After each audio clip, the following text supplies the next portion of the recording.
Wondery Plus subscribers can listen to Morbid early and ad-free. Join Wondery Plus in the Wondery app or on Apple Podcasts. You're listening to a Morbid Network podcast. Redacted, Declassified Mysteries is a new podcast hosted by me, Luke LaManna. Each week, I dive into the hidden truths behind the world's most powerful institutions, from covert government experiments to bizarre assassination attempts. Follow Redacted on the Wondery app or wherever you get your podcasts. Hey weirdos, I'm Elena. I'm Ash. And this is Morbid.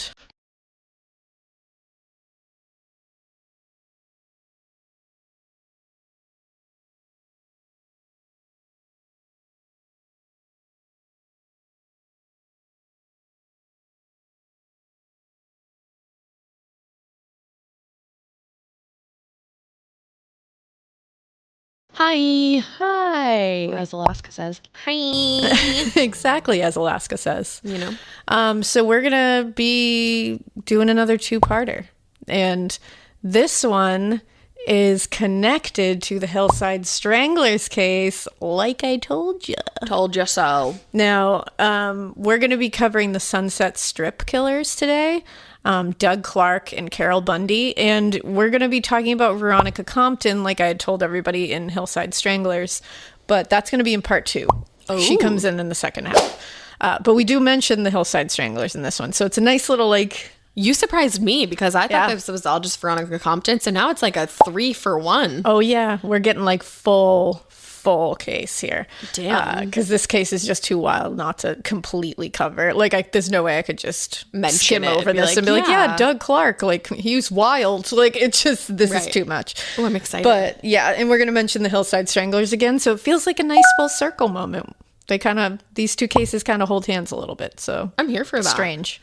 Well, before we get into that, we've been like, oh my gosh, there's no news. Like, there's no, like, what's happening? What's going on? Guys, there's news. Yeah. Did you hear about, and it happened on August 17th, that family that just was found dead in the Sierra National Forest? That case is crazy to me. Like, and they've had like autopsies done and everything. It shows no signs of trauma. It was a mom, a dad, a 1-year-old baby, and their dog. I know. All of them were found dead on the hiking trails. And there's like no signs of outward trauma? No signs of outward trauma, no signs of inward trauma. Like, the autopsies have come back and they're like, we're straight up stumped. Wow. There was like an algae warning in the area. Oh, like toxic. Like toxic algae in the area. So I guess like... That's terrifying. I mean, that could do it, you know? Yeah, I mean, and we don't know, I don't think we know enough about that stuff. So it's like, that could easily be hidden.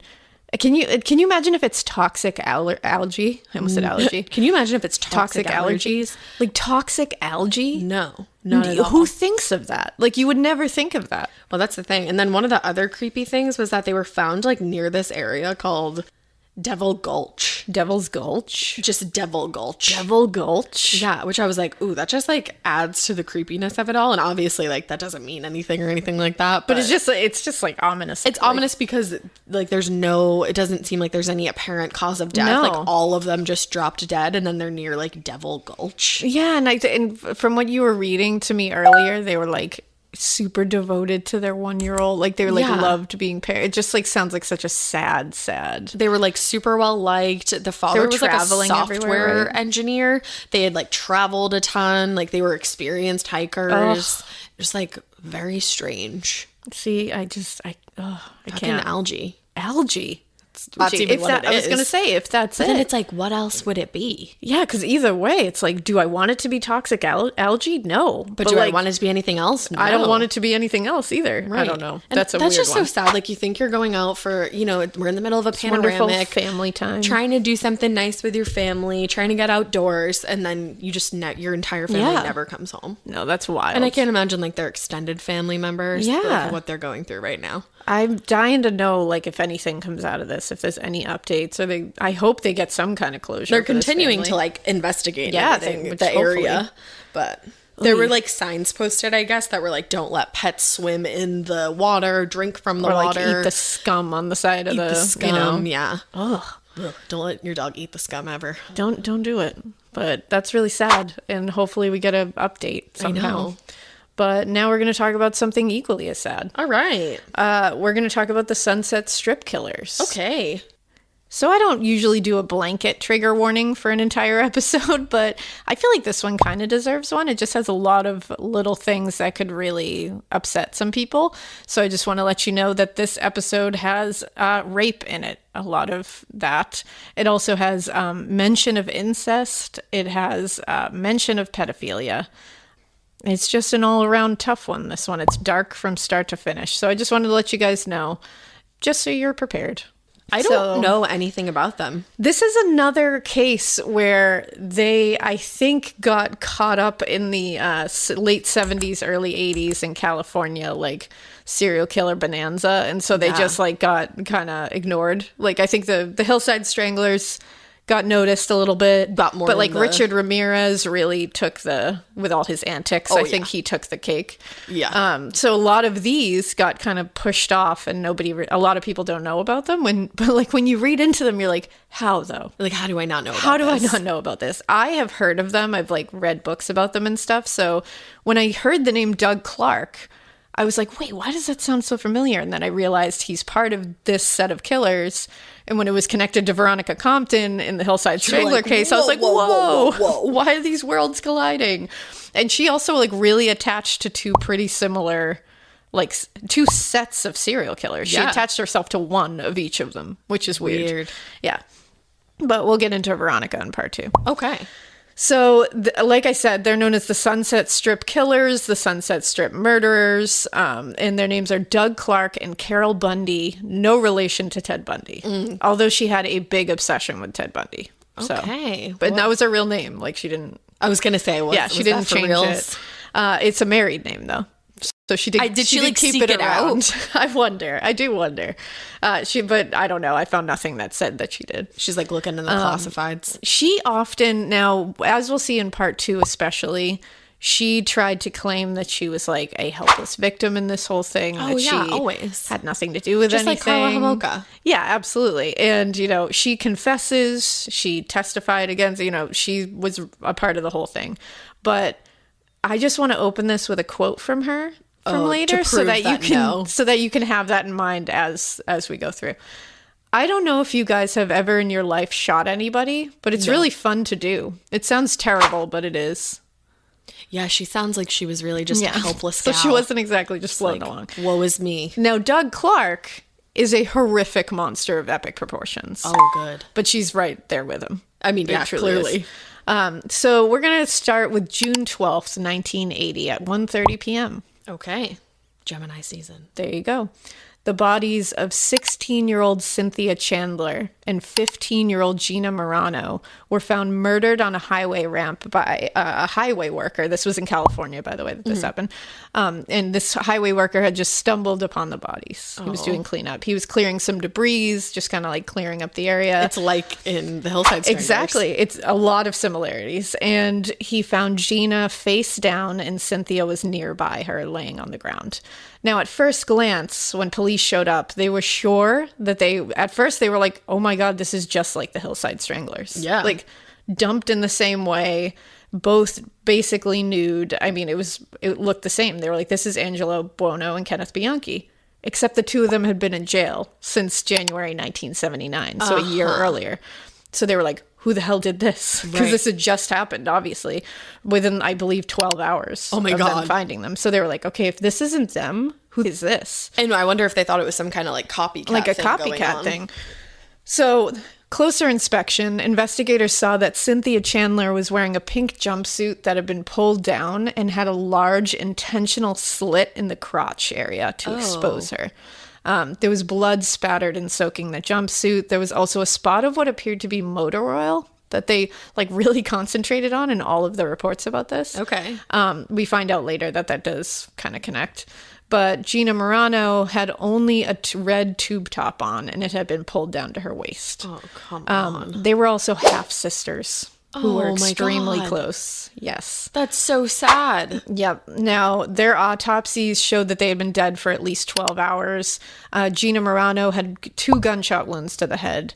Cynthia Chandler was shot twice, once in the head and once to the chest. Whoa. The chest wound was so close that there was a burn pattern around the entry wound, so meaning the gun was likely pressed against her chest when shot. Oh, dude, yeah. I've never even, Exactly. Ooh. Now, Gina's shots had gone direct, out of her head. They had exited, but they were able to get the bullets from Cynthia Chandler's wounds, and they were .25 caliber bullets for all of these wounds. There was no blood pooling or scrapes on the bodies, so that kind of showed that they were obviously killed elsewhere and put here because they weren't bleeding actively when they were on the street, which is strange. Yeah. So lividity on Cynthia Chandler also proved that she had clearly been lying somewhere else and brought there. Okay. So they did have definitive evidence that Cynthia Chandler was raped. Oh. Gina Morano, they weren't positive, but they were kind of just going off of the scene, and they were like, I think something happened here, but it's hard to tell. They were also very quick to say it's hard to tell if somebody was raped after death. So... Right. As we find out in this case, that is something that Doug Clark does. Strange because, again, Hillside Strangler-esque. Exactly. And Bundy-esque. At first, they were Jane Does. Only briefly, though, because they had no identification on them at the time. But their parents were looking for them. They were runaways several times during their lives. It wasn't like they were getting out because they were having a bad life or anything. They were just... They wanted to see what they want. They wanted to get out into the world and have fun. So they would run away, get in kind of some trouble. Their parents would rein them in, and then it would happen again. Okay. Hotshot Australian attorney Nicola Gaba was born into legal royalty. Her specialty? Representing some of the city's most infamous gangland criminals. However, while Nicola held the underworld's darkest secrets, the most dangerous secret was her own. She's going to all the major groups within Melbourne's underworld, and she's informing on them all. I'm Marcia Clark, host of the new podcast, Informants, Lawyer X. In my long career in criminal justice as a prosecutor and defense attorney, I've seen some crazy cases, and this one belongs right at the top of the list. She was addicted to the game she had created. She just didn't know how to stop. Now, through dramatic interviews and access, I'll reveal the truth behind one of the world's most shocking legal scandals. Listen to Informants Lawyer X exclusively on Wondery Plus. Join Wondery Plus in the Wondery app, Apple Podcasts, or Spotify, and listen to more Exhibit C true crime shows early and ad-free right now. In a quiet suburb, a community is shattered by the death of a beloved wife and mother. But this tragic loss of life quickly turns into something even darker. Her husband had tried to hire a hitman on the dark web to kill her. And she wasn't the only target. Because buried in the depths of the internet is the kill list, a cache of chilling documents containing names, photos, addresses, and specific instructions for people's murders. This podcast is the true story of how I ended up in a race against time to warn those whose lives were in danger. And it turns out, convincing a total stranger someone wants them dead is not easy. Follow Kill List on the Wondery app or wherever you get your podcasts. You can listen to Kill List and more Exhibit C true crime shows like Morbid, early and ad-free right now by joining Wondery Plus. Check out Exhibit C in the Wondery app for all your true crime listening. Now, so at the time of the murders, they had been missing for a brief period of time, but their parents figured it was just another time when they ran away and would come back. Okay. It's basically the 70s, it's 80. Well, and it's they probably know that they're not even going to be able to call the police and say, hey, they ran away, because they're just going to say, they're runaways. Do that? Yeah. And they had actually hitchhiked to LA together this time. Okay. So, and this was when they were hitchhiking to LA to start a new life together. So they were not coming back. They were not planning on coming back. So police didn't have a ton of information about them yet, but once the families were contacted, they talked to Gina's father. He was so distraught. He was the one who came to identify them. They were able to identify them. And Gina's father said they hadn't spoken in about a week, but he was like, I was worried, but I figured she would come around. It has happened, and he said he was like, hey, did you guys find a little red address book? And he said, because Gina kept it with her at all times. Yeah. She had every address she ever knew in that book. She never was anywhere without it. And police said, no, they never found it at the scene. They never found that notebook. Oh, that's really sad, because obviously it was like important to her father. Exactly. And what we'll see is that Doug Clark definitely had that notebook. Yeah, he uses it later. So after they were identified, some strange things started happening. They were like, usually when this kind of thing happens, they have to go around and find people to talk to. Right. And like they have to investigate. Yeah. They got a call out of the blue from a 19-year-old woman named Mindy Cohen.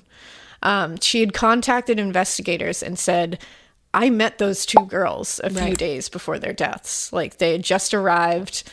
I was with them. And Mindy was dating a 37-year-old guy named Mark Gottsman. He was like a very rich lawyer type. Okay. He was like super Hollywood.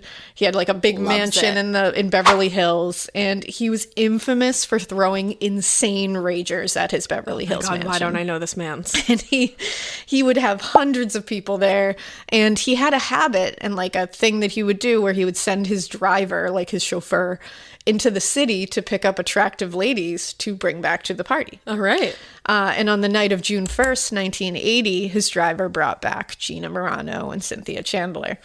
Mindy started chatting with them immediately. She said she really liked them. They just like hit it off. And she was like, I kind of like, I felt bad for them because they seemed very naive and like, you know, wide-eyed, and like I knew that like this town is gonna like really take me down a notch. Yeah. But she said I also like admired them because they were just like striking out on their own at such a young age. Yeah. And they had told her, we're in LA, we're gonna start a new life. They were working at like a Taco Bell. They just gotten jobs. That night, Mindy gave them her information, her name, her number, her address, and said, if you ever need anything, you call me. Like, I've been here. Mindy. Like, I want to help you guys out. This sounds like a movie. Right? And she was very upset after she heard what happened to them. So she's like, I had to call you, the police. Like, what a good I didn't know what to do. So she said, I wanted to give you some information, you know, anything that I could help you with to what they were doing prior to their deaths. And also because she was like, I'm a little scared something could happen to me. She wrote down my information. Yeah. And now you don't know where that book is. And she didn't know that, but she was like, she has my information. She has my information. And she said, here's why I'm scared. She said she got a phone call, Mindy. Mm-hmm. She said, I got a phone call the day before, and it was by someone the day before she called the police, so after they were killed. And she said it was by someone who was claiming to be an LAPD detective. But she immediately suspected she was like, I don't know why, he just didn't sound right. Mindy can sniff him out. Mindy's got it. But he said he was investigating the deaths of Gina Morano and Cynthia Chandler. Okay. And he said he knew she was an acquaintance of theirs. And she was like, oh. And he mentioned they had her phone number. Uh-huh. And he said, I have an address book here, and it has your phone number. Oh, I just got like actual goosebumps because it's like, yeah, I know where you live, and I know that you knew them. Yep. And he said it was in a little red address book that he had it. Wow. And he said, can I come to your home and ask you a few questions? And she said, no. And she said, not thinking, because at first she said, when he said, I have the address book, I just want to speak to you because you're an acquaintance, I thought, of course, like, I want to help out. And she said, duh. And she said this afterwards. She was like, afterwards, I couldn't believe I had said it. But she said, no, you can't come over because I'm babysitting my little sisters. I'm home alone. Oh, God. Like, my parents aren't here. Yeah. And she said, I said it thinking I'm talking to a police detective, but I should have. She's like, I just didn't even think of it. Right. And she said, but I'll answer questions on the phone. Yeah. Which, like, smart girl saying, like, no, you can't come over. But don't say you're home alone, guys. I know. But, you know, she took, and she said it. She was like, just like, I thought sometimes it slips I didn't out. even think of it because I was talking to a detective. It just didn't even. She's like, even if I was like a little like, I don't know if you're a detective. She's like, when he brought up the address book and he sounds like he sounded legit. And she's right. like, and it just came out. So she said, he asked her some standard questions, like, when did you last see them? All this stuff. So she was feeling like pretty confident that he was a detective. She was like, okay, nothing weird. Mm-hmm. But then he said, did you know that they were workers? Which they weren't. Right. Not that it really matters, but like they weren't. It's a weird question. And she said she didn't think they were, because she was like, they never mentioned that to me. Like, yeah, she said they mentioned that they were like, Bell. Yeah, she was like, they just didn't mention that to me. But she said, I definitely don't know that. Like maybe they just didn't want to mention it to me. And he said, well, I know for a fact they were. And she's like, okay. And she literally was like, okay. Any more questions, dude? Like, but she was like, what? And she was like, he was very adamant to be like, just so you're aware, they were workers. Basically being like, not a big deal. Like, calm down. They were workers. Right. Like, don't get all in a tizzy. And she was like, I don't understand why that's like so poignant here. And she said this is when she started freaking out, because she was like, this is not a real cop. That's so... Because she was like, I just don't think so. It's just so weird that he even did that. Oh, he does a lot of weird. So she called her boyfriend, the lawyer, and she said, she was like, this is weird. I don't think that was a cop. And together they called the LAPD and were like, hey, did someone call from there? And they confirmed, no one called from here. What? And then they were like, oh, it was just a prank, like somebody around. And she's like, well, they had my number and my name. Like, what? And the LAPD was like, eh. And she said, like, he had, like, a little address book. And at this point, like, they know that they're looking for a little address book. Like, nope. And also, LAPD. there's a handful of serial killers going around at this time. Like, I don't know, guys. Let's look into things. Maybe take things seriously. No, we're busy that day. So the police hang up with her, and they're like, I don't know. They get another call from another woman. This woman's name is Lori Briggs. And she had a similar call from a so-called LAPD detective. Okay. This LAPD detective referred to himself as Detective Clark. Okay. Love that he didn't, like, make an alias. You're really just not even going to try? Can you use your middle name, like middle initial? Yeah. Like, you don't even really have to say your name. You can just say, I'm an LAPD detective. But you can tell that's how much of a dick he was, that he was doing it right in the open, and he was like, no one's going to catch me. He's like a narcissist. Yeah, he's like, no one's going to catch me. It's fine. Right. So he said, I'm working the Chandler Morano case. And this time, this detective said that Lori's husband, Henry, his business card was found on the bodies. See, I have like a feeling that probably not, and probably that her address or phone number was just an LL book.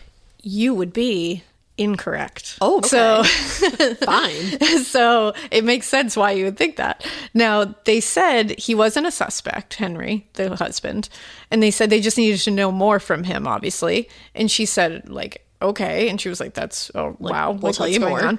And what it was is Henry owned like a moving business, so he had business cards. But she was like, while I talked to this Detective Clark guy, he became less and less police-like in the conversation. Like, he just started like Joe Schmo in it. Yeah. And she said, and at one point, he mentioned that the victims were workers. And he said they were, quote, doing what they shouldn't. Uh-huh. And he was like, she was like, okay, that's strange, like, for a detective to mention to a random person on the phone. Like, she was like, I didn't know these people. I didn't interact with them. So, like, I don't know why you're telling me this. So she was like, okay. So she was like, I'll get my husband and he'll contact you. So she asked her husband, and he was like, about this. She was like, why was your card found?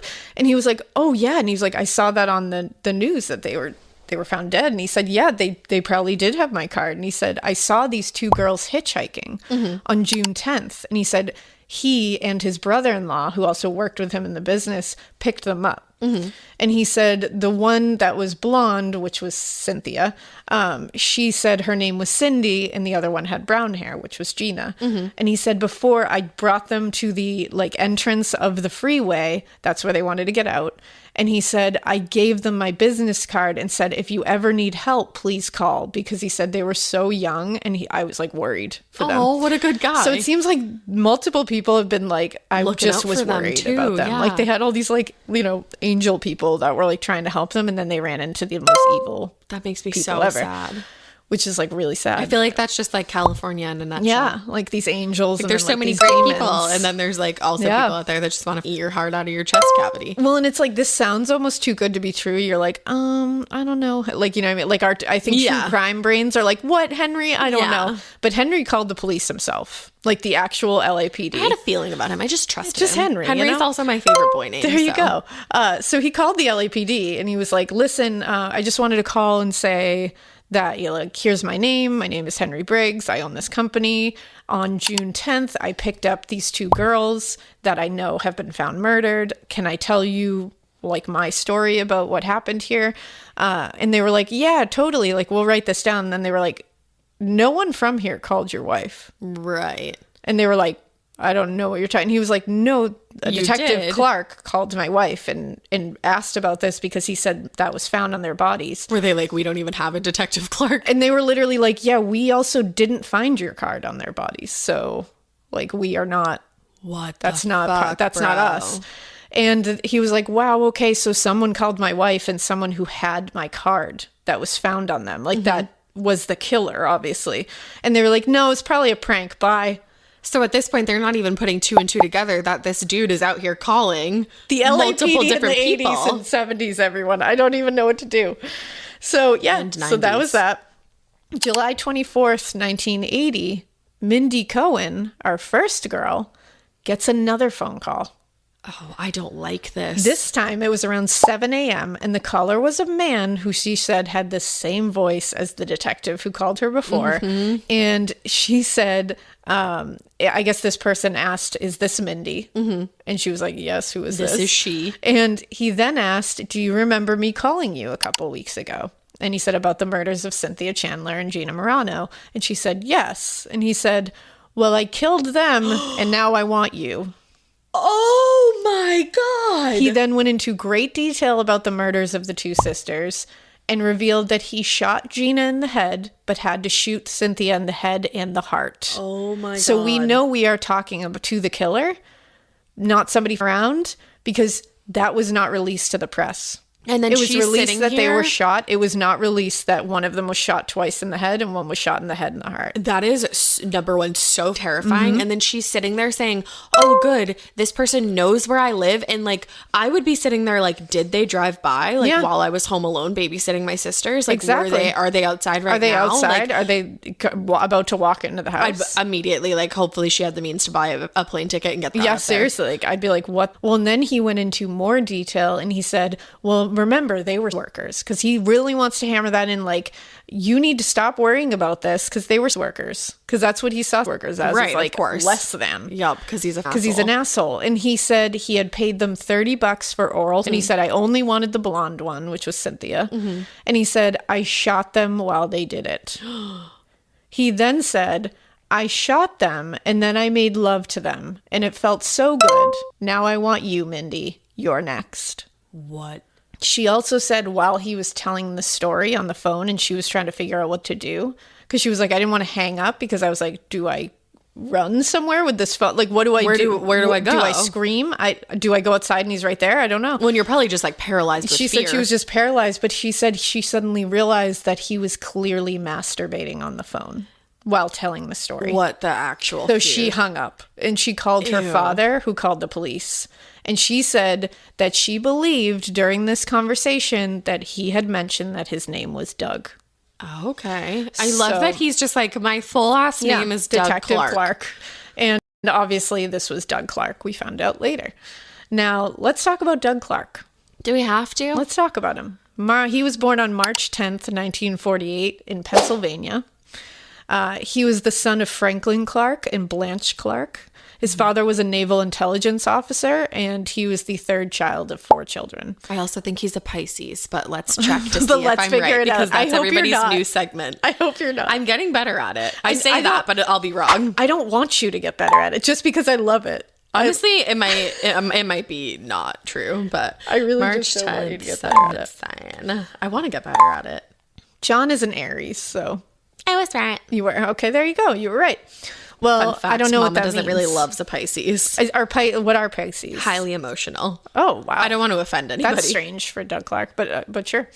So his family moved around a ton because his dad was in the Navy. Sure. They actually lived in 37 different countries. Oh, wow. He was also a pathological liar and a very intense manipulator from a very early age. Okay, good. Yeah. As a teen, he was also a heavy drinker. He would also, he was caught at one point as a teenager filming girls he hooked up with and then showing the photos to everyone in school. Oh, yeah, just, normal teen things. Yeah, so teen when life. girls his own age, like, wouldn't touch him after a while with a 10-foot pole because they were like, he's crazy. Right. So he decided to go after older women. And that's when he realized, that older women, if he could find the right ones, older, lonely women he described, that's him, not me saying it, he could manipulate them for his own gain. Because they were looking for companionship and love and somebody, so he could really with this. So he would charm them into paying for everything for him. And then when he got bored or she ran out of money, he would just abandon her. He would charm them because Pisces are excessively romantic. There you go. So he would do that. I have to say, one of our listeners, Crystal, actually, she did my whole entire birth chart. And then she went forward and sent me like a zodiac, like a list of the zodiac with all the qualities of each zodiac sign. So Pisces are excessively romantic, prone to fantasy, don't have boundaries, both 5 and 50 years old at once, think everything is a sign, and can't remember if they dreamt it or if it actually happened. Wow. All right. So some of those make sense for Doug Clark. Probably the no boundaries. Yeah, I would say the no boundaries and excessive fantasies is also his definite thing. I'm also like, before anybody gets mad at me about like not liking Pisces, my mom is a Pisces, so So there you go. There you go. But back to Doug. Back to Doug though, because he's everybody. There's a bad sign. There's a bad person for every sign. Exactly. There's a group of bad people for every sign. Trust me, I'm a Capricorn. There's a lot of bad Capricorns. Horrible Capricorns. But I love Capricorns. But yeah, so he would often charm these women. He would gain their trust, gain their companionship, make them pay for everything, and then he would get bored and just abandon them and like just I want to know them. like where he was meeting these ladies. Oh, at tons of bars, bars around California, around Pennsylvania. Anywhere he could find them, he was finding them. Okay. And although he was pretty in school, he went to he went to the International School of Geneva, Switzerland. Because his dad was. Exactly. He went to the Culver Military Academy and he graduated in 1967. He then joined the Air Force. He worked in radio intelligence. He told a ton of tall tales while he was there about when he came back, excuse me. He would tell people that he was on the front lines just to impress people. Yeah. Just like, you were in the military. Like, it's you could just impressive. Like, you were an Air Force, like, radio intelligence officer. Yeah, that's very impressive. You don't need to, like, make shit up. You were in the Air Force. Like, just the fact that you want to do that alone, very impressive. Like, thank you. Impressive. You don't need to go further. And don't lie about things, because then that discredits people that do that. So he was discharged from the military and he began working like a lot of different jobs, like a mechanic for a while. During this whole time, and ever since he was a teen, really, he considered himself like a god, like a force to be reckoned with. An Adonis. He called himself the king of the one night stand. That's just like yucky. Which is like okay. Yeah, like wow. That's so impressive. Like, wow. Okay. Yeah. I don't like. Okay, like what honestly, am I supposed to do with that? You could look at that from both sides, because you could be like, okay, like maybe you have commitment issues. Yeah, like I'd be like, that's sad for you. Or I'd be like, or look at it the other side and be like, okay. I'd be like, so no one wants to sleep with you again? Yeah, like I don't. It's not really like a so good everybody's title. just like one and done with you and are like, that was fun, see you never. See, like what? Or it's like, or it's just not impressive. Like okay. Yeah, plenty of people have one night stands. Yeah, like have you been in your early 20s? Get it, I guess. Like I don't understand. It's just weird. A very weird thing to like label yourself as. It is. But he did come off very articulate, very educated, even though he didn't like school and he wasn't doing well. He was good at knowing, and a lot of the things I read about him, which I read a couple of books. Let me shout out the books really quick. I read a book called... I read a book. That is called Doug Clark and Carol Bundy, The Horrific True Story Behind the Sunset Strip Slayers. It's by Nancy A. Vesey and Ryan Decker. I also read... a book. I read another book. Let me just bring it up for you because I like to make sure you know them ahead of time. Murder on the Sunset Strip. And it's a true crime quickie book. It's really easy to read. It's like I would have added that to my cart yesterday. Yeah. We love the quickie. And this is by Kim Creswell. Now, in these books, they did say that he knew a little bit about a lot of things. Mm-hmm. And he did this intentionally. Like, this was definitely a calculated thing. Like, if I know a little bit about a lot of different things, then I can make myself sound very worldly and very articulate and very educated. And, you know, I think we were saying, like you had mentioned before, like he lived in so many places. Like, it's a good way to learn a little bit about everything. You're going to be able to grab a bunch of little tidbits here and there. So he used it. He also had very dark fantasies. Prone to fantasy. He's very prone to fantasies, but very dark ones. He was into rape scenarios. He was very into pain, very into like extreme BDSM, and into necrophilia. Not okay. He moved to LA and he got a job as a steam plant operator at the LA Department of Water and Power at the Valley Generating Station. You know the one, right? Yes. Yep, that one. Been there, done that. He quit that out of nowhere because he can't hold on to a job. He also then got a job as a boiler operator at Jergens Soap Factory in Burbank. Sounds hot. Yeah, probably. It sounds hot. And not like that's hot. Not it sexy. Sounds like sounds that's temperature like hot. Yeah, I was going to say sounds steamy, and then that was like that only furthers the narrative. Yeah, it doesn't. It doesn't sound steamy or like that's hot. It sounds like, I need sounds water. Like I'm sweating, and like, I don't like to sweat. I don't want it. He was fired from that job because he just would not show up, and he also threatened violence against his coworkers on the reg. See, usually that's in the handbook. That'll do it. Not do so he was a super heavy drinker as well. He went to bars all the time, obviously, to pick up women. In 1976, he met a woman named Beverly, and they ended up getting married, like, very quickly. Together, they actually opened up an upholstery business. And I love it. Right? And it was doing pretty well. And their marriage was, like, not an unhappy one, really. Okay. Although he liked to bring other people into it. Like was she like willing? And, you know, like she wasn't like super into it. And I think that's why they ended up breaking up at one point. But she was like But she was just like, ooh, I'll give it a try, right. You know? And he also just like refused to remain faithful. He was like, I will not do monogamy. And she was like, ooh. Yeah, like why'd we get married? But she said that didn't bother her so much. She's like, I didn't love it. But the thing that really bothered me about him was that he had no drive. Yeah, that'll bother a person. He had like no drive to be anything more in life. She was like, you know, I was taking up all the responsibility of the business, running the business. And she's like, and he just didn't seem like he wanted anything else. And I wasn't into it. Right. I needed somebody that was going to be as driven as I am. Right. And I was like, get it, Beverly. Yeah, hell yeah, Bev. They divorced after 4 years, but they remained like best friends. Weird. Right? She testified later at his trial. Interesting. Against him? Well, we'll get into it. Okay. But when he lost his last job in around 1980, he was desperate. He was like, I need to find an older, lonely woman. I've lost my wife. I don't have anyone paying for my and just letting me lounge around and do whatever I want. And he's like, I got to find someone to pay my way. I love that he's like, I don't want a job. I want a rich lady. Yeah, I want a rich older lady. And this is when he met Carol Bundy in 1980 at a bar he went to a ton called Little Nashville. Okay. Sounds like great. So here's Carol Bundy. Carol Bundy was born August 26th, 1942. She had a way worse life than Doug did. Both of her parents were alcoholics and were often violent while under the influence. Mm-hmm. Her mother and the kids at school were not kind to her. She struggled with her weight and she had to wear very thick glasses from a young age. At one point, her mother, when she was 8 years old, her mother locked her out of the house when she got home from school and wouldn't let her come in and kept yelling, you don't live here anymore. You're not my daughter. Yeah. What the actual? And she was how old? She was 8. And oh, that like breaks my heart. Now, I found a source that said that her mom from that day forward refused to call her daughter. Like just that was it. And then also that she had to like go get her father who was working like down the street to go like let her into the house. Did her mom have like a mental I couldn't find anything saying that, but there was definitely, you know, evidence there was something happening. Okay. She started acting out pretty early, and by 11 years old she was shoplifting. She had also tried to kill herself several times by poisoning. That's really sad. This ends up continuing a little bit into adulthood.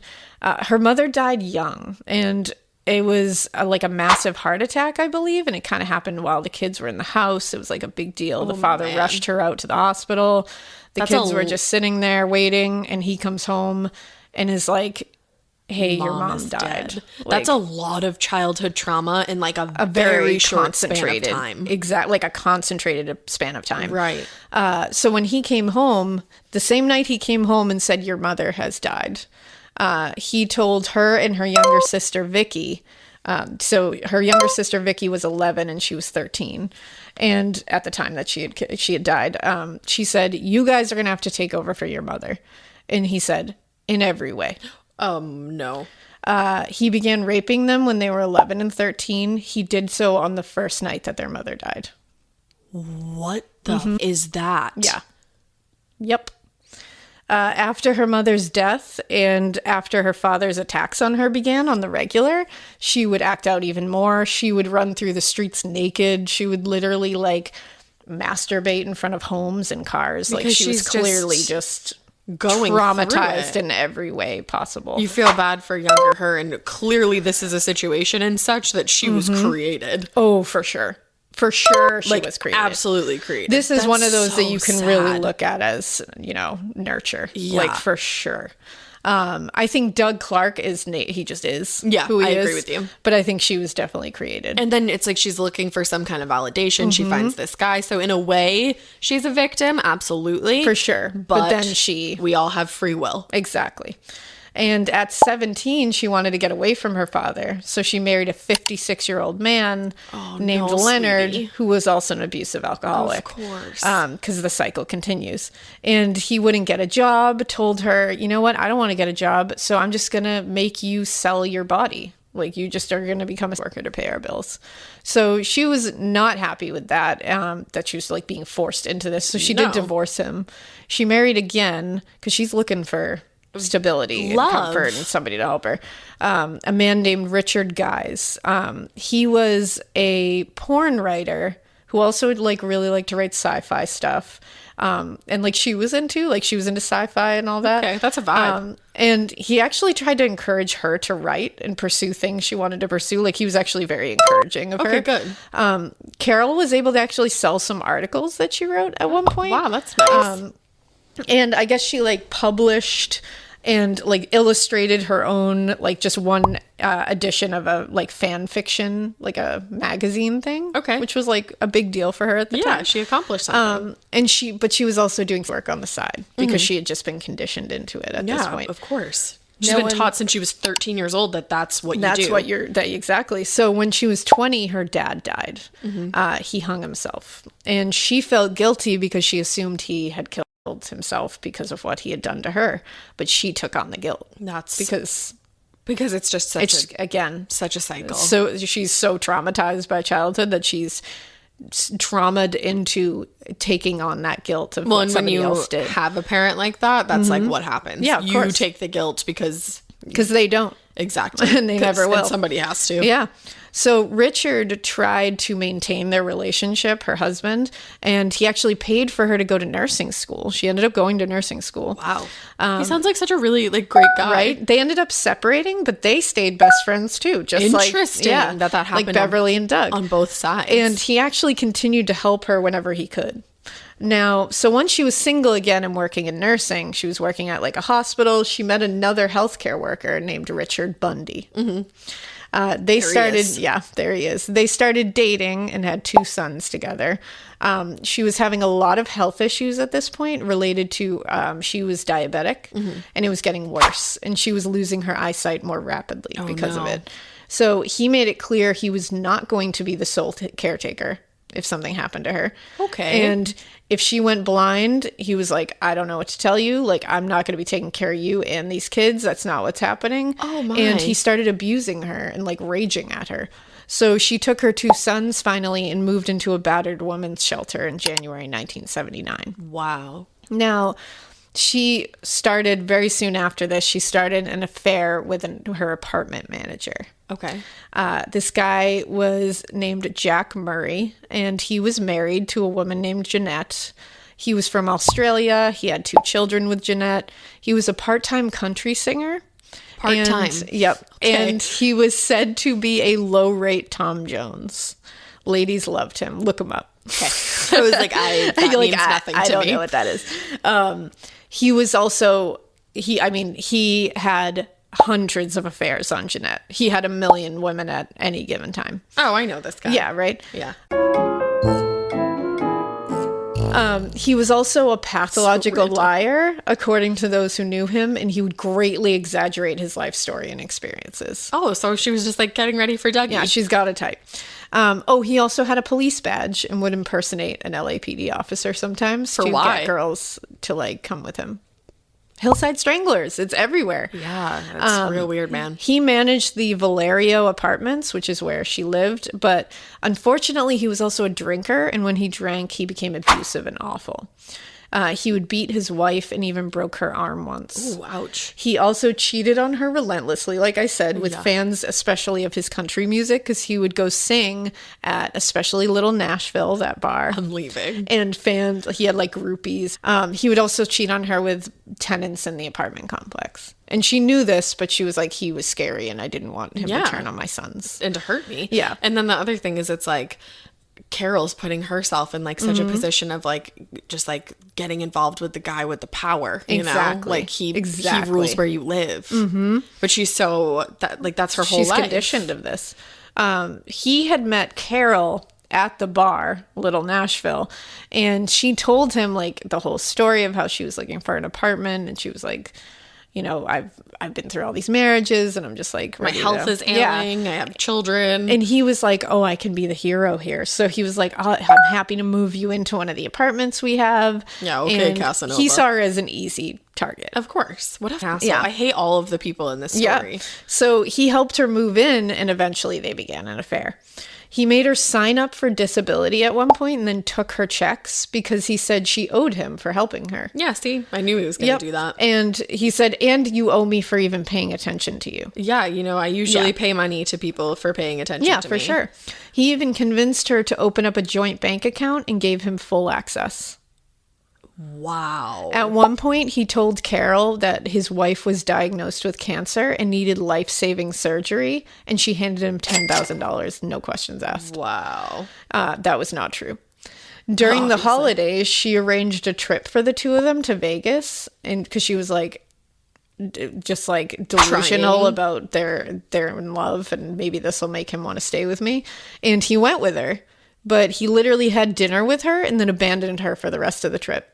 This is heartbreaking. And only showed up back to fly home with her. And she was devastated when he dropped her off and just left. And all of a sudden there's a knock at the door and she's like, maybe he's apologizing.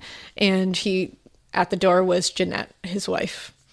And she said she knew what was going on. Jeanette, let's not misplace anger here. But she said, you need to leave my husband alone. Yeah, like fair. Because you're both a part of this. Yeah. Like he's a piece. I just didn't know if she was going to hurt her. Oh, no, she was just like, he's married with children. Like, you're as much an issue here. So she was like, you need to leave my husband alone. Like, I'll deal with him. But like, you're getting out of here. And she was like, and so Carol was like, can I just ask you, like, did the surgery go well? Because like, I gave him money for that. And she was like, I don't have cancer and I never had surgery. And then she was like, he definitely just took that money from you. Wow. And after she said that to her, Carol said, can I give you $1,500 to divorce him? Why was she going to pay her? Because she still wants him? Because she still wanted him. So she was like, can I pay you to divorce him? And she was like, no. And not only that, the fact that you just offered that, she made Jack kick her out of the apartment complex. So that's like, you're scary at that point. Scary. Like if someone said that to me, I'd be like, no, you can't live like here. This whole thing up. Like the whole thing just like layers and layers. Yeah, it's up onion. It's up on every level. But like as soon as somebody's like, can I pay you to divorce? Like, no. Like, can I buy your husband But from at the you? same time, it's like, kick him out too. Like everybody's got to get out. And then at the same time, it's also like, that's what she's learned. That people are like bought. Yeah, exactly. So, oh God, this is like really terrible. I know, it really is. So he kicked Carol out of the apartment. Oh, okay. But he moved her into another apartment farther away and still continued to have with her. Of course he did, because he's a jackass. This apartment complex was also home. Now, I just want to give a little bit of a trigger warning here because there is, I'm not going to go into anything like graphic or anything, so don't worry. But there's an 11-year-old that is involved in some of this stuff. Again, I'm not going to go into anything because I didn't really want to read about it, to be honest. But it is going to be mentioned. This apartment complex was where an 11-year-old girl, who I'm going to call Jessica, her real name, I don't think is necessary. No, it's not. She was very troubled. She had been assaulted by adults in her life before. She met Carol when Carol was moving in. They kind of bonded a little bit. And at first their relationship was like this weird friendship, and they did things like, watch movies together and all that. And I guess Jessica's mom was like, it was weird, but she seemed like she was happy and she was a nice lady. So I just didn't think anything of it. But it's pretty soon turned predatory, and Carol was like involving Jessica and like things. Okay. She also introduced her to Jack and was basically hoping that if she offered this 11-year-old to him, that he would want her again. He was all about it, but Jessica was like, nope. And she said, I feel threatened by him. I don't want to be around him. And Carol was like, okay, you don't have to, which is like a weird. Yeah. So she became, and now this 11-year-old did meet Doug Clark later when they met too. And she liked Doug. Like, she felt less like threatened by him. I wonder if she was just like, he charmed her somehow. I think that's what it is. I think Jack just comes off more in your face as a piece, and Doug is able to hide it a little bit. I think he's got a mask. So she's continuing to obsess over Jack at this point, and she would go to little Nashville bar and watch him sing and hope that he would leave with her. And one of these nights is when she met Doug Clark. And he told her at that time that he had this horrible girlfriend and their relationship was crumbling.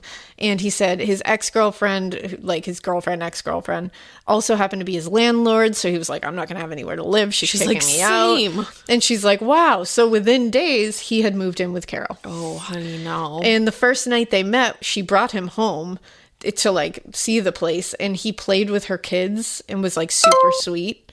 And I guess the kids were like, we love Doug. Like, he's really cool. Wow. I literally forgot that she had children living here this entire time. 2 sons. Awesome. I'm not exactly sure how old they were. There's like several different things. I think they are not mentioned a lot in things. Yeah, so it's just But she was very smitten at this point because obviously showing that he can like hang with her kids. Yeah. And Jack clearly had no interest. And exactly. Their father didn't seem to care. Nope, exactly. So they indulged in each other's violent fantasies together, but soon that was not enough for Doug. Like, they would do like the BDSM thing. But she's willing. And he's like, you know what? So he sits her down and he's like, I have these fantasies. And like, she's like, I know, we've been doing it. I just can't imagine. Right? Like, because we talk about this a lot where like these two people find each other and they sit down and one of them's like, so I have this fantasy. I just always picture, and I can't even picture Drew sitting in front of me, but I just like picture like my partner sitting in front of me and saying like, I have these fantasies. And like, that's one thing. I'd be like, well, we can go to therapy. Yeah. But to say, and I'd like to act on them, like, how do you feel? I can't imagine being in that situation. Right? Like, it's actively giving me a panic attack. I can see that. Like, genuinely. Like, what do you do?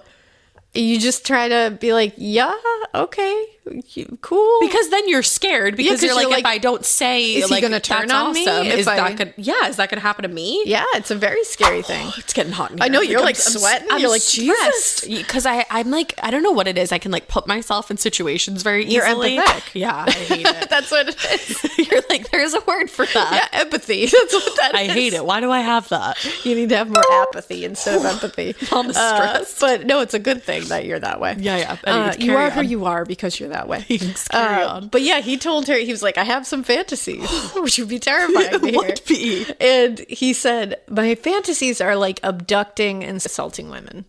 No. And she was like, okay. Like, I don't see. And he said, I also have like this, I like kind of want to kill a woman. And then he was like, but like, he's like, kind of, not really, I don't know. And then he was like, I'm also kind of into like pedophilia. I'm also into rape. I also would like to inflict pain on strangers. All of that. He's like, I'm into literally every horrible thing you could do to another person. And how do you feel about that? She was literally like, okay. And she at first was like, oh, okay. But then she quickly found this whole thing very exciting.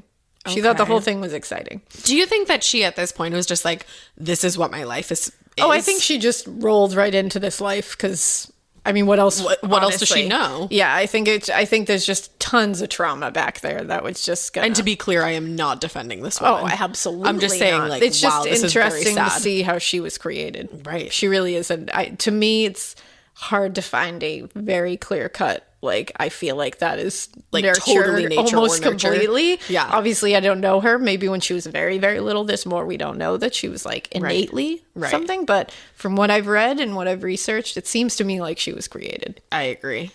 By two like pretty monstrous parents. Yeah. But either way, she was into this. So she didn't pull herself into a different direction, which a lot of people will do with trauma. Yeah, absolutely. A lot of people will pull themselves in a better direction, but she did not. So she was like, you know what? Let's do this. And he was like, okay, I want to buy a couple guns. And he was like, but I can't because one time I like stole something. So I have like a charge on me and I can't buy guns. Can you buy them for me? More to the story. And she was like, oh, okay, cool. So sure thing, buddy. Yeah, so she went to the pawn shop and she got 2 Raven 25 caliber semi-automatic pistols. There it is. Yep. Well, and they both had like different finishings on them, I guess. Like one was nickel and one was like, I don't know, like silver or something. I don't know. Either way, it's just they were both 2 different guns. Sure. She used one and he used one, but oftentimes he would carry both. Mm-hmm. The longer he stayed with Carol at her apartment, he would like lose interest a lot and would literally like either leave and go live with another woman, or he would just ask Carol to sleep on the cot or the couch in her own apartment so that he could take women back to her home and sleep with them in her bed. And she would. So to keep him interested, that's when she introduced him to Jessica. No. And she became part of their lives in a very predatory way.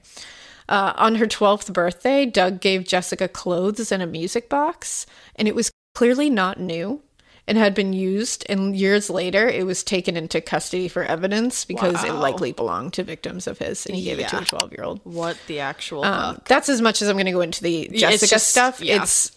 It's pretty horrific. This is already dark enough. I was going to say, and I just want to move past it. It's not something I want to chat about. We don't like to go into the kid stuff. If you want to read more about what happened there, you can read the books.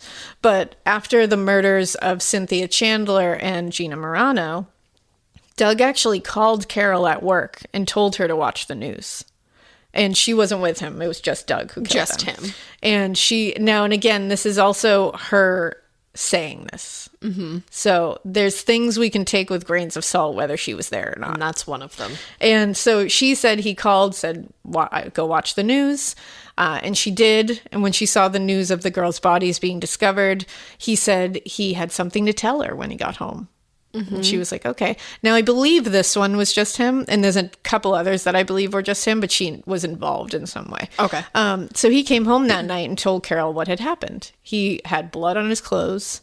He was like wide-eyed and crazy, which he was always wide-eyed and crazy. If you look at a picture of this dude, those eyes. That's like his eyes are really so big. scary. They're full of secrets. Yeah, they're full of a lot of secrets. And he said he had picked up 2 girls hitchhiking. He said he paid $30 for all. He said, now he told Carol that he told Gina Morano not to look, and when she turned away, he shot her in the head. Oh wow, that's really. And then fucked he up. shot Chandler in the head. And they weren't dead right away, so he shot Gina again in the head and Cynthia in the heart. That's so sad. He said after they were dead, he drove them to a secluded area where he rented a storage garage, and he raped both of their bodies, both of their dead bodies, from 4 p.m. to 8 p.m. Oh my God. And then dumped them along the highway. You know what's weird? In this photo, the 2 of them like look alike. I know. You know when you're like with They're, somebody like, so very long that creepy. you start to look like they're terrifying. Well, he took her out days later and drove her by the scene where he dumped the bodies and told her if she went to the police, he would kill her too. Wow. After this confession, he told Carol that on May 31st, he said, now before Cynthia Chandler and Gina Morano, which they were assuming were the first victims here. Yeah. He said, oh no, on May 31st, like before that, Yeah. he had picked up a girl he referred to as Foothill. What? And he named her that because he claimed to have dumped her naked body in a ravine near Foothill Boulevard. He said he didn't know her name. He was like, I'll just call her Foothill. He said he had picked her up on Sunset Boulevard and forced her to perform favors for him and then shot at her 4 times. She fought back, kicking and screaming at him, and she actually broke the gear shift in the car he was driving, which was Carol's Datsun. Datsun was also in the Hillside Strangler case. Dude. All of these, I mean, obviously, it's Isn't like it, the same it's place, still same time. Weird, though. It's like a lot of weird similarities. Yeah. This is probably why he told her about this one, because she broke the gear shift, and he was like, I should really tell you why. And he said this pissed him off, so after shooting her, he said he quote-unquote gutted her. Oh. Yeah. So she's like, wow, that's something. So June 13th, 1980, the LAPD got a call from another woman. And this woman said, I have information about the murders of Gina Morano and Cynthia Chandler. Mm-hmm. We now know this woman was Carol Bundy. I had a feeling you were going to say that. Yep. You had this look in your eye. Yep. She was trying to tell the truth, but failing. She said her name was Betsy, and then the call dropped. She called back and said Betsy was a fake name, but she said, I know the killer. Mm-hmm. And she was terrified. She thought her life was in danger calling, but she said, I have to tell you. She then said she was using a name that could be too closely associated with her. So she said, you know what, now my name is Claudia. And they were like, sweetie, okay. Claudia and Carol are closer than Carol and Betsy. And she said the killer was someone who lived with her and was an intimate partner. Then she said Claudia could also be associated with her, so that wasn't her name either. And she said, you know, I could be killed for this. But she said her partner had shown back up at home covered in blood, told her he killed Chandler and Morano, and he had raped them after he murdered them. And when pressed, she gave some information that was not available to the public through the media. Okay. Because the police officer was like, you got to give me something that's not in the papers or I don't believe you. Right. Also, you guys like trying to trace this call? Yeah, like trying to. She mentioned that the shots were at close range and that Cynthia Chandler was not only shot in the head, but also the heart. And so again, we know. There it is. She also said that her partner had told her that he had been killing for years and had killed at least 50 people. She had found bloody clothing and towels in his car. She said he was super dangerous, abusive, he was manipulative. And as soon as she says this, the call was disconnected again. Ooh, that's freaky. And the police did record this, and they labeled the tape as, quote, either the killer or someone who knows the killer. Okay. But they weren't able to do much with it because they had it. Betsy/Claudia/ nevermind. The killer or someone who knows the killer. So June 23rd, 1980, between 2 to 2:30 a.m., another body was found. This was the body of Karen Jones, who was found lying in the street next to the curb in Burbank. She was fully clothed, lying in a pool of her own blood, mainly around her head.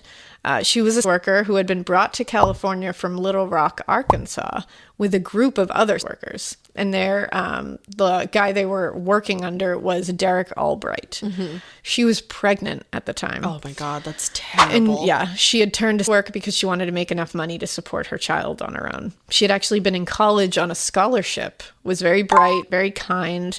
She stopped college because of the pregnancy, and she had basically been forced into work because she didn't think she could do anything else to make enough money for her child alone. That's so sad. She was only planning to do it until he was born. The cause of death was a gunshot wound to the head. The shot was approximately 6 to 12 inches from her head, and it was a .25 caliber bullet.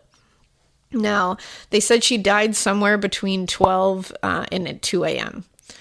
Now, an officer named Officer Guzetta, he was on the beat on Sunset Boulevard that night, and he had actually ran into Karen Jones around 2:15 a.m., he said. So they had the time of death linked up. And he told her, don't hang around and loiter in this area or I'm going to arrest you. Get out of here. Then someone living around there heard screams outside their house and calls for help. And they said this was between 2:25 and 2:40 a.m. Oh, wow. So they have this They had it really wrong.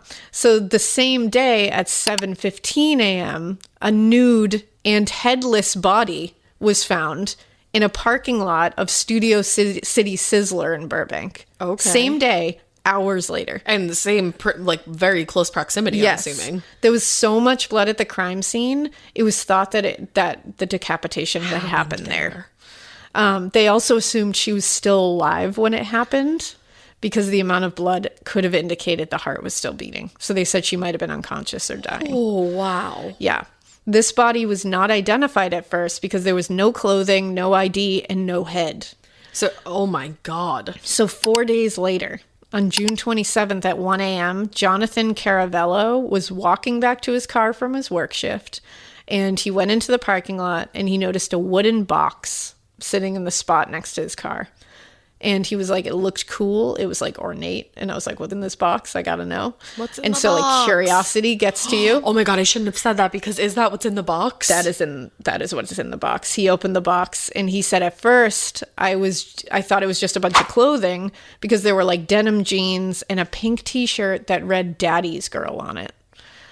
When he moved the clothing, he realized it was wrapped over something, and that something was a woman's head. Oh my God. Can you imagine finding that? No. Like your sheer curiosity at this ornate box, and you open it and that's what's in it? Because I would have been interested in an ornate you would have been box. like, I need to see what's in here. Oh my God. Yeah. He immediately called the police. The head had been frozen and cleaned. What the Yep. Carol had also put a full face of makeup on the decapitated head. Nope. I have to tap out. Yep. What? Yes. Because remember, he's a necrophiliac. But why? What is she? And Ted Bundy used to do that. He used to put makeup on the heads. I know. Like this is like so another level of that, because him. She's sitting there holding a decapitated, putting makeup on it. She admitted that the head was decapitated while she did that. Yep.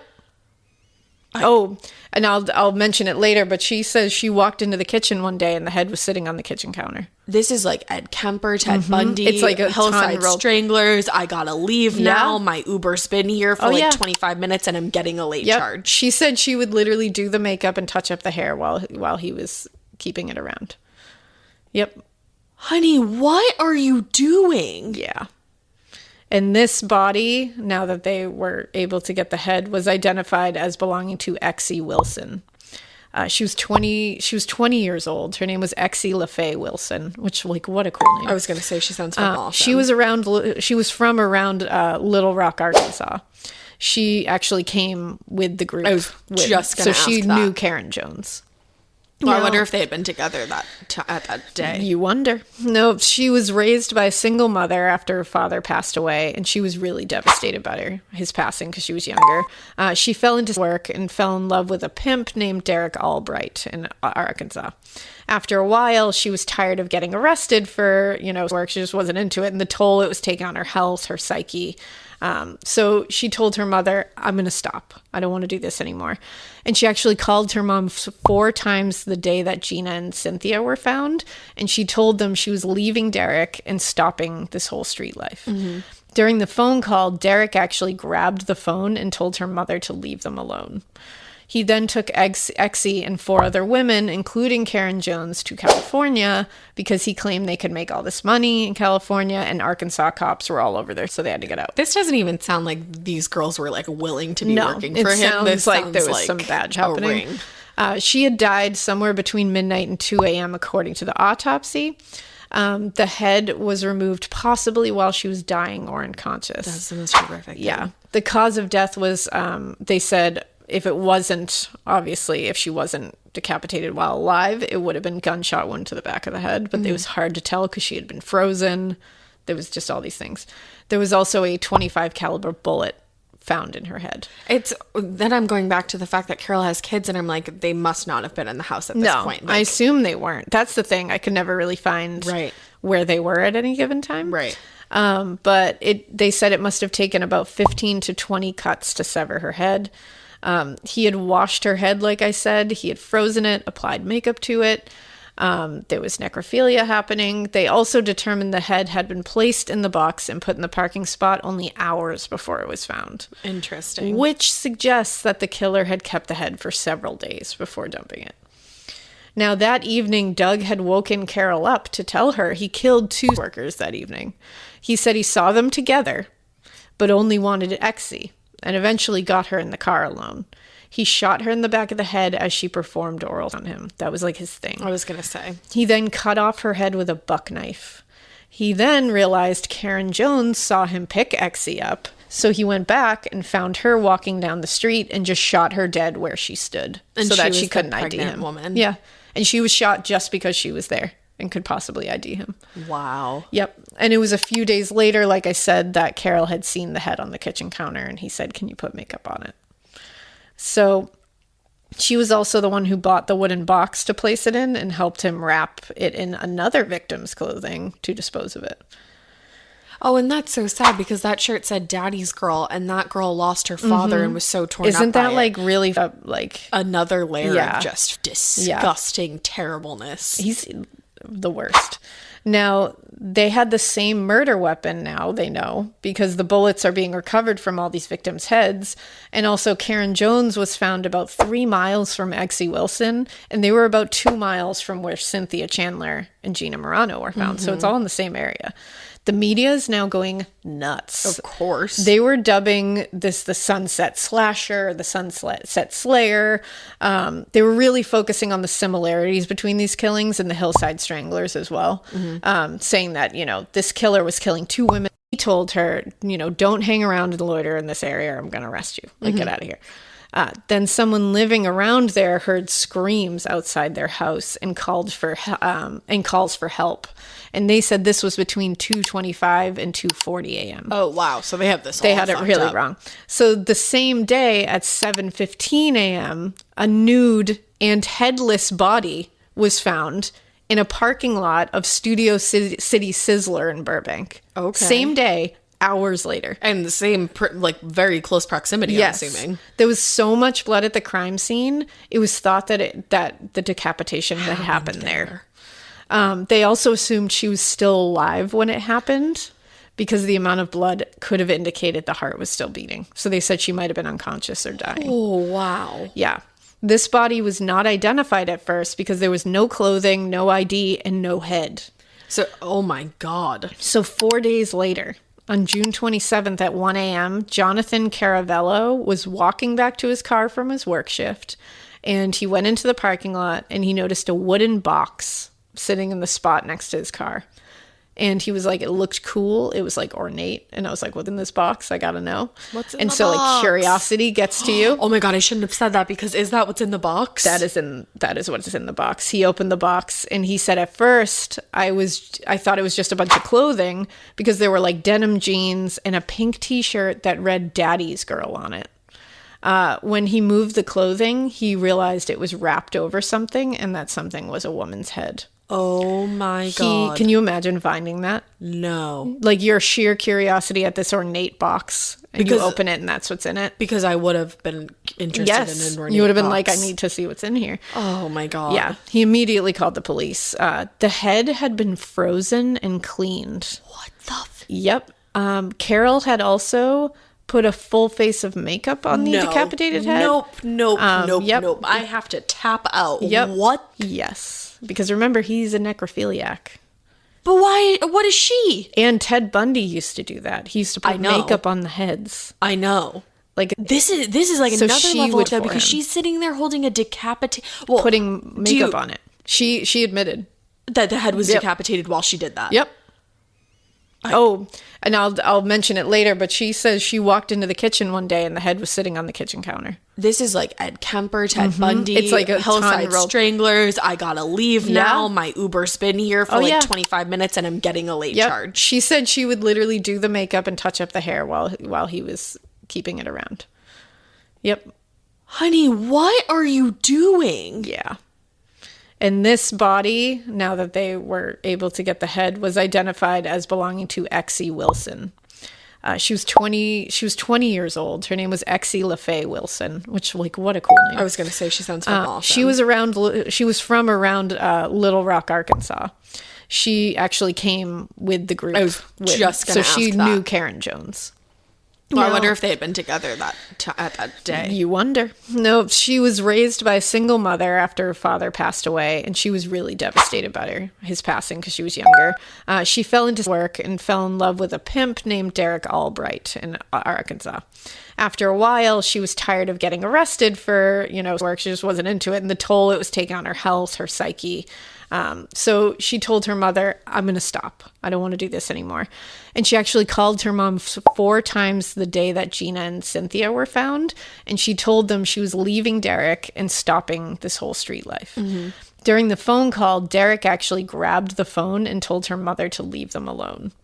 He then took Exie and 4 other women, including Karen Jones, to California because he claimed they could make all this money in California, and Arkansas cops were all over there, so they had to get out. This doesn't even sound like these girls were like willing to be working for him. This sounds like there was some badge happening. She had died somewhere between midnight and 2 a.m. according to the autopsy. The head was removed possibly while she was dying or unconscious. That's the most horrific thing. Yeah. The cause of death was, they said, if she wasn't decapitated while alive, it would have been gunshot wound to the back of the head. But it was hard to tell because she had been frozen. There was just all these things. There was also a .25 caliber bullet found in her head. Then I'm going back to the fact that Carol has kids, and I'm like, they must not have been in the house at this point. I assume they weren't. That's the thing. I could never really find where they were at any given time. Right. But they said it must have taken about 15 to 20 cuts to sever her head. He had washed her head, like I said. He had frozen it, applied makeup to it. There was necrophilia happening. They also determined the head had been placed in the box and put in the parking spot only hours before it was found. Interesting. Which suggests that the killer had kept the head for several days before dumping it. Now, that evening, Doug had woken Carol up to tell her he killed 2 workers that evening. He said he saw them together, but only wanted Exie, and eventually got her in the car alone. He shot her in the back of the head as she performed oral on him. That was like his thing. I was going to say. He then cut off her head with a buck knife. He then realized Karen Jones saw him pick Exie up, so he went back and found her walking down the street and just shot her dead where she stood, so that she couldn't ID him. Woman. Yeah, and she was shot just because she was there and could possibly ID him. Wow. Yep. And it was a few days later, like I said, that Carol had seen the head on the kitchen counter, and he said, "Can you put makeup on it?" So she was also the one who bought the wooden box to place it in and helped him wrap it in another victim's clothing to dispose of it. Oh, and that's so sad because that shirt said Daddy's girl, and that girl lost her father and was so torn up. Isn't that like really like another layer of just disgusting terribleness? He's the worst. Now, they had the same murder weapon now, they know, because the bullets are being recovered from all these victims' heads. And also, Karen Jones was found about 3 miles from Exie Wilson, and they were about 2 miles from where Cynthia Chandler and Gina Morano were found. So it's all in the same area. The media is now going nuts. Of course. They were dubbing this the Sunset Slasher, the Sunset Slayer. They were really focusing on the similarities between these killings and the Hillside Stranglers as well, saying that, this killer was killing 2 women, ex-worker he had killed, named Water Tower. That's what he referred to her as. What a dick. And he said he was calling her that because he dumped her near a water tower in Hollywood. He had picked her up and shot her in the back of the head as she performed oral on him. He said he had raped her post-mortem, then dumped her. And she remains Jane Doe 18 in this case. Oh, that's terrible. Yeah. What we find out later is that Carol was sometimes in the car when he did these things. Yeah, of course she was. And not a passive bystander who found out after the fact. No. And then, I'm sure she was more than just in the car. Then on August 9th, a male victim turned up. So I saw that because I was looking at pictures of them, and then their victims' photos popped up, and I was like, what? He was found murdered in his own van on Barbara Ann Street. He had been found dead. He had been dead for about 5 days when he was found, and he was missing his head. He had several stab wounds to his body, about 9 or 10, and his genital area, and it had been sliced and stabbed as well. Oh. They also found shell casings at the scene. He was identified as 45-year-old Jack Murray. Oh my God! Yup. I have to wonder who sliced that. And I'm going to end here for part 2. Okay. You know what? Usually I'm like, no, but today I'm like, you know what? Let's end this. Let's end this. Because wowie kazowie. Yeah. This is a gnarly one. Yeah. Very gnarly. This is like, I would say like as gnarly as the Hillside Stranglers, just in a totally different way. Different way. But it is so similar. Like so, and in weird ways. It's just like every weird ways. Every 10 to 15 minutes I was like, but wait. And then you're like, connects. And if that sounds familiar, and I was like, it does sound familiar. It's just a wild one, and that's why I had to do it, because it connects so like hand in hand with Hillside Stranglers. And then part 2 we even bring Veronica back into it, so it's like, Whoa. I know, because in like maybe toward like the end of this, I was like, oh wait, I have to wait for part 2 to figure out even how Veronica, I think it was when we got to the Sabra, I was like, what about Veronica? And wait a second. I don't even know when that's coming. It's crazy. Wow. It truly is. All right. Well, we hope you keep listening. And we hope you keep it weird. I just like, not so weird that any of this happens in your life. Like, no. No. None of it. Nope. Nope.